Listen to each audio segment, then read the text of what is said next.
Ready?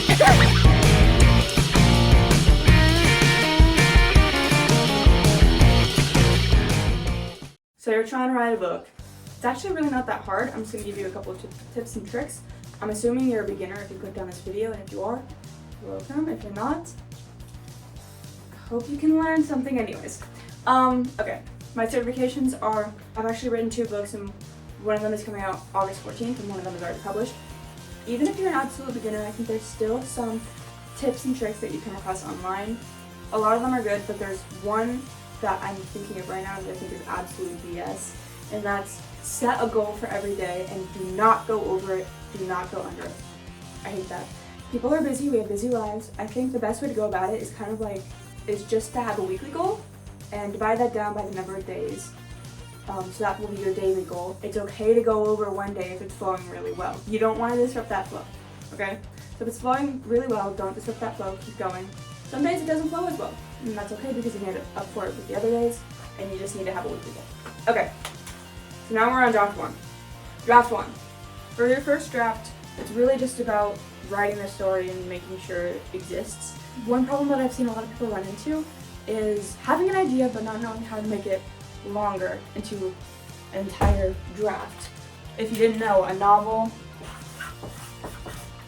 is 50k words. Okay, that's a lot of words. You gotta yap for a long time.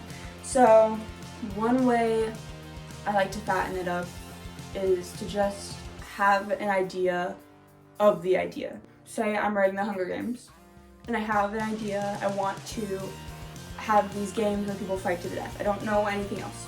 Well, I need to think, okay, what are my characters' backstories? Where do they come from?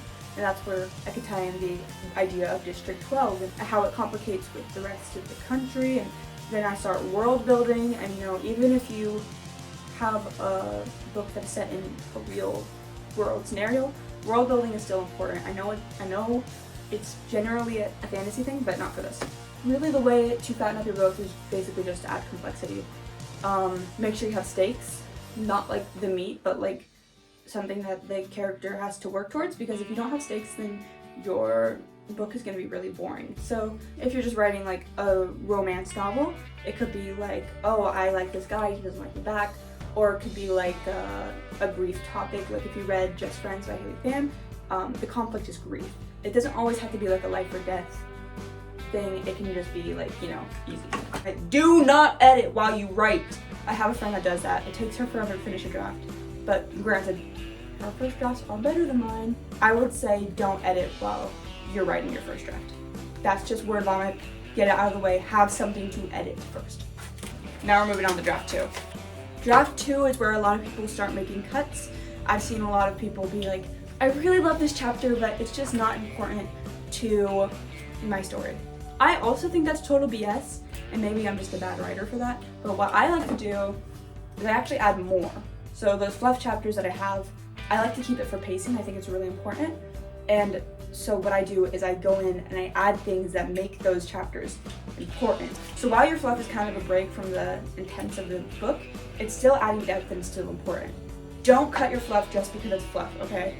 We need it for pacing. You don't want your book to be action, action, action, action, action. Then your action is just going to be, I think it's totally okay to have a slower chapter or 5. But draft 2 is where I'll typically add new chapters to enrich those older fluff chapters. And while we're doing this, we're doing line editing. If you don't know what line editing is, it's basically you're just reading your book. If you find a line or some kind of wording that pops out to you that you really don't like, which is going to be a lot because you just finished your first draft and your first draft is going to suck, I'm sorry. It's not going to be good. You're just going to rewrite it to how you would like it, and then you're going to move on. Draft 3. Honestly, the third draft is probably the hardest one that I do, and that's because you're going to go through and you're going to need to rewrite your entire book. Line for line, you're not copying and pasting anything. You are sitting there typing it out. I think my book was 60,000 when I did my rewrite this time for What Starts With Us Ends With Us. Not fun. I hate it.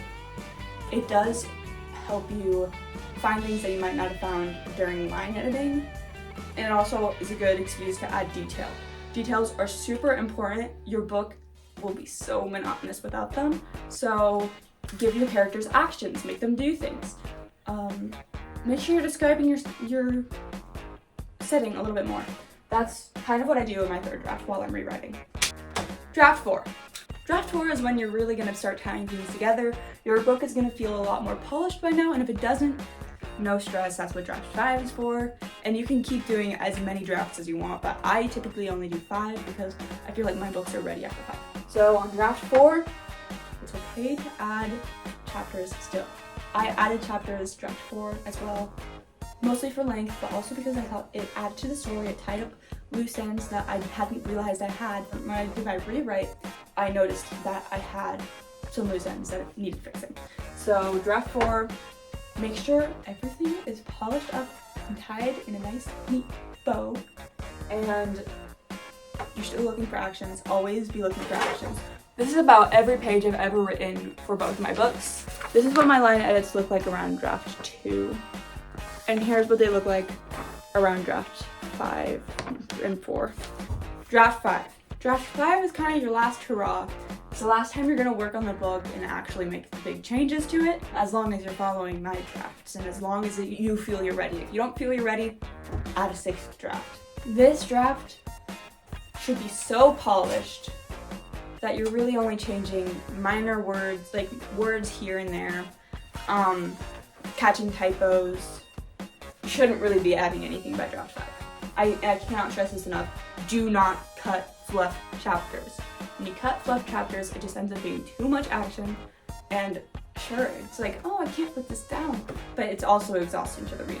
And usually, this isn't like a law. You don't have to listen to this if you don't want to. But usually, when I'm done with my book, I've added on like an extra 10,000 words throughout the process or more. But my point is, all throughout this, your book is going to grow, and you have to be okay with that. Your original goal for draft 1, it's going to grow.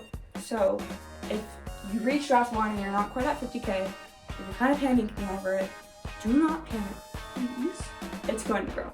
So if you really feel like you have nothing to add, then don't add anything. If you feel like your story already has enough depth, then there's no need to add anything, okay? Keep it as it is, keep your story good. I think the only other advice I can give is that your book is going to suck. It will.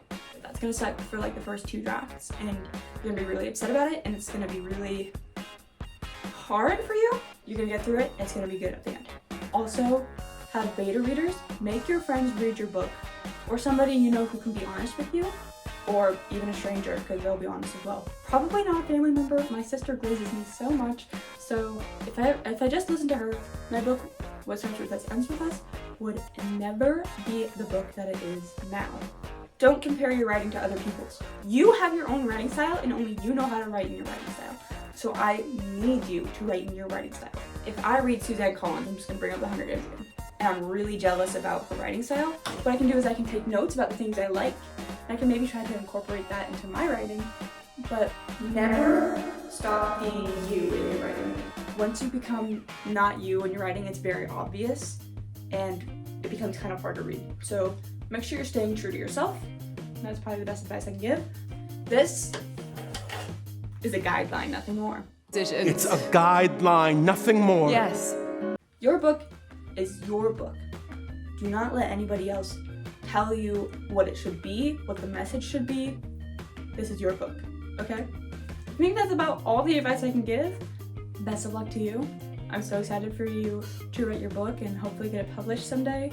If you are self-publishing, copyright is super easy to go through. If you're publishing through a publisher, more power to you, girl. I'm personally a self-published girl, and buy What Starts With Us Ends With Us when it comes out on August 14th, and buy much today, okay?